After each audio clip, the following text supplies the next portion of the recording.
Okay, so finally, before Anna, we're going to have Rebecca Bartorski. She is a Medford resident, a scientist at Tufts, a mom, and an active member of Our Rev Medford, which has been doing some really exciting work.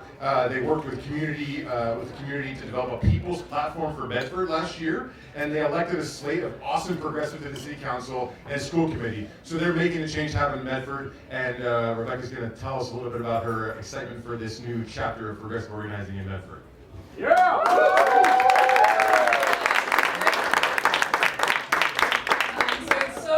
So many familiar faces out supporting Anna and also showing up for transparency in our state government. I'm so excited about that. Yeah. So I'll tell you a little bit. So I'm a Medford resident and I also work in Medford, so I'm all Medford all the time now. I moved here about 3 years ago.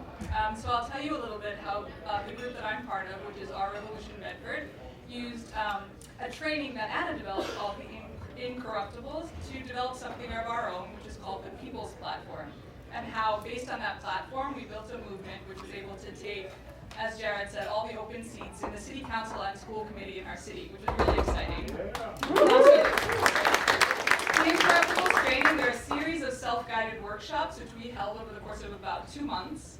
They're about getting residents engaged, not just in supporting political candidates, but also in coming together and putting together a platform of their ideas, and then supporting candidates or becoming candidates. So it's about creating a movement that's able to survive between elections because it has this sort of grassroots base. And then once it does get candidates elected, it makes the work of those progressive candidates easier because they have a movement behind them and they also have political allies. So it's a very well thought out strategy and it really works. So I'll give you a taste of what the questions that we discussed in our groups during these trainings were. Who do we want to see represented more in our local government? This is a really interesting question. People of color, women, renters, newcomers. That was just the start of our discussion. And then on our first meeting, we developed a mission statement that we could go around and use to talk to people to join our campaign. So after an hour, we already had this and it was really great. Who are the groups in our city with whom we can build a coalition? And there were so many great groups at that point that I learned about, just to name a few. Medford People Power, Tufts Housing League, Safe Medford, and some of these I was learning about for the first time, so that was our second meeting. And then, what are our top issues? So what's important to the people in the room and also important to the people that we want to join our campaign? So I'm going to read these out so I get them right. Increase in affordable housing turned out to be our top issue. It's a big problem and something we need to work a lot on. Protecting the environment, upholding immigrant and labor rights, and increasing funding for public education. So we were all on the same page, and that was the essence of our People's Platform. Yeah. So at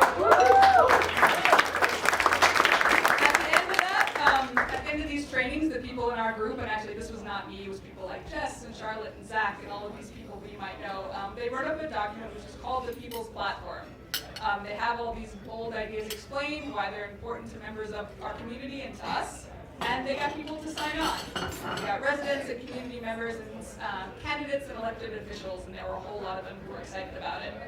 We gathered together a slate of progressive candidates that were excited about these ideas, and we knocked on doors, and we held signs in the rain, and then we got all of the open seats in the city council and school committee. We built a new political force in Medford. It was exciting and it was empowering, and it's really just the beginning.